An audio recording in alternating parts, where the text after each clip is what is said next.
રાજ્યના ખેડૂતો છેલ્લા કેટલાય સમયથી વીજ લાઇનના વિરોધમાં ઉપવાસ આંદોલન કરી રહ્યા છે, પ્રતિકાત્મક આંદોલન કરી રહ્યા છે। આ બધાની વચ્ચે ગઈકાલે મહત્વના સમાચાર આવ્યા કે રાજ્ય સરકાર દ્વારા છે જે જંત્રી ભાવ છે એ નહીં પરંતુ બજાર ભાવનું જે બમણું છે તે વળતર આપશે। પરંતુ આ બધાની વચ્ચે વિપક્ષ અને સાથોસાથ જે ખેડૂત નેતાઓ છે અને સાથે જ ખેડૂતોમાં ક્યાંક રોષ જોવા મળી રહ્યો છે।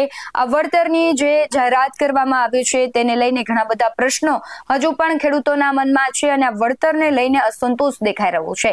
ત્યારે રામકુભાઈ કરપડા છે તેમણે પ્રતિક્રિયા આપતા લોલીપોપ બતાવી શું કહ્યું હતું તેના વિશે વાત કરવી છે। નમસ્કાર, ગુજરાત BS9 ટીવી ન્યૂઝમાં આપની સાથે હું છું ભગવતી વિસાવડિયા। આમ તો છેલ્લા ઘણા સમયથી કચ્છના વાંઢિયાથી જે ખેડૂતોની લડાઈ શરૂ થઈ છે, હજુ સુધી લડાઈ છે એ તે યથાવત રાખવામાં આવી છે। ભલે ગઈકાલે રાજ્ય સરકારે જાહેરાત કરી હોય, આજે પ્રધાનમંત્રી મોદી છે સાણંદ આવવાના છે તે પહેલા મહત્વની ખેડૂતો માટે જાહેરાત કરાય, પરંતુ ખેડૂતોમાં અસંતોષ દેખાઈ રહ્યો છે।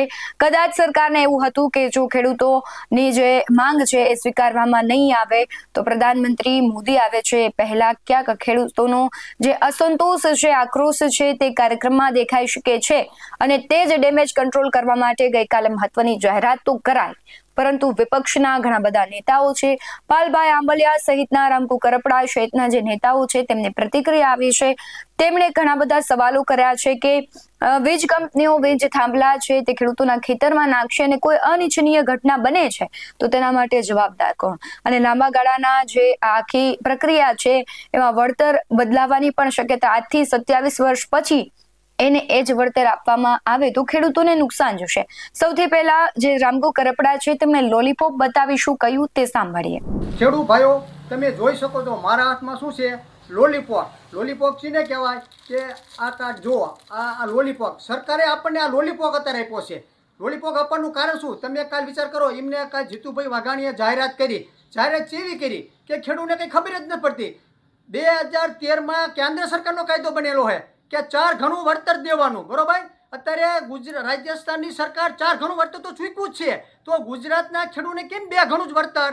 કારણ કે એમને ખબર નથી કે રાજસ્થાનની સરકાર જો 4 ગણું વળતર દેતી હોય, અહીંયા ભાજપ સરકાર છે, પછી અહીંયા કોંગ્રેસની સરકાર તો છે નહીં, તો ગુજરાતના સરકાર ખેડૂત આને કેટલો અન્યાય અત્યારે કરવા છે। તો વિચાર તમે કરો કે 4 ગણું વળતર આપવાનું હતું એમાં, અને 2 ગણાની જાહેરાત કરી, અને પછી કે જેતપરના ખેડૂત અને સુરેન્દ્રનગરના ખેડૂતને એને પણ વળતરમાં ફેર, કારણ કે અત્યારે જમીન હોય કોણ નક્કી અત્યારે કરી, જીતુ વાઘાણી નક્કી કરી શકે છે કે કોણની જમીન હોય એના અત્યારે 20 લાખ રૂપિયા એકરના છે કે જેતપરની જમીનના 20 લાખ એકરના છે, 25 લાખ રૂપિયા, એ તો ખેડૂત પણ નક્કી કરી શકે કે જમીનની શું કિંમત છે મારા ગામમાં। અત્યારે એમ કહો કમિટી રચશે અને ખેડૂત 2 આગેવાન હોય, 2 આગેવાન ખેડૂત કોણ હોય, ભાજપના જ હોય, અને કંપની વાળાનું સેટિંગ હોય, ભાજપ વાળાનું સેટિંગ હોય, એટલે એમાં ખેડૂતને કંઈ મળે જ નહીં। પોતે ઘર ધણી જેના સર્વે નંબર આવતો હોય એ ઘર ધણી નક્કી કરે કે ભાઈ મારી જમીનની કિંમત 40 લાખ કે 50 લાખ, પછી એની કમિટી સર્વે કરે કે ભાઈ આ ફરતા 10 ખેતરોની તમે કિંમત જાણો, સાચું શું છે એ સાચી થાય। આ તો તમારા ઘરના ડાકલા ઘરના ભૂવા એ વારી તમારી અત્યારે વાત છે, એટલે આ સરકાર રહી ખેડૂત વિરોધી તો ફાઇનલ જ છે, એ તો નક્કી છે। એટલે તમામ મારે ખેડૂતને કહેવાનો છે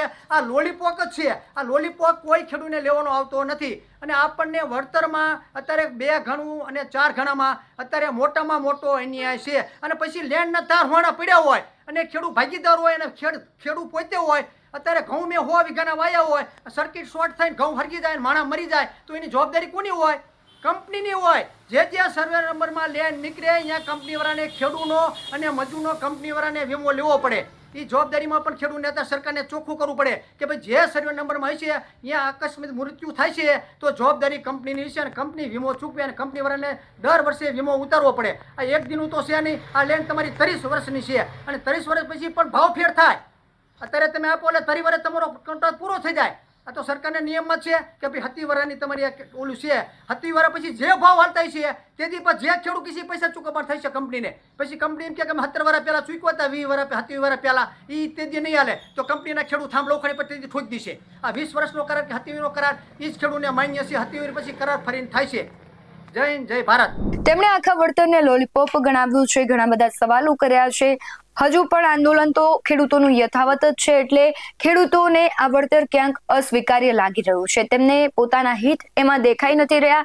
તેમની માંગણી છે અસંતોષાયેલી હોય તેવું તેમને લાગી રહ્યું છે. પરંતુ આ બધાની વચ્ચે રાજ્ય સરકાર દ્વારા જે નિર્ણય લેવામાં આવ્યો છે તેને લઈને તમારું શું માનવું છે? અને રામકુભાઈ કરપડા તેમની પ્રતિક્રિયામાં જે કહી રહ્યા છે તેમને લઈને તમારું શું માનવું છે? કમેન્ટમાં જરૂરથી જણાવજો.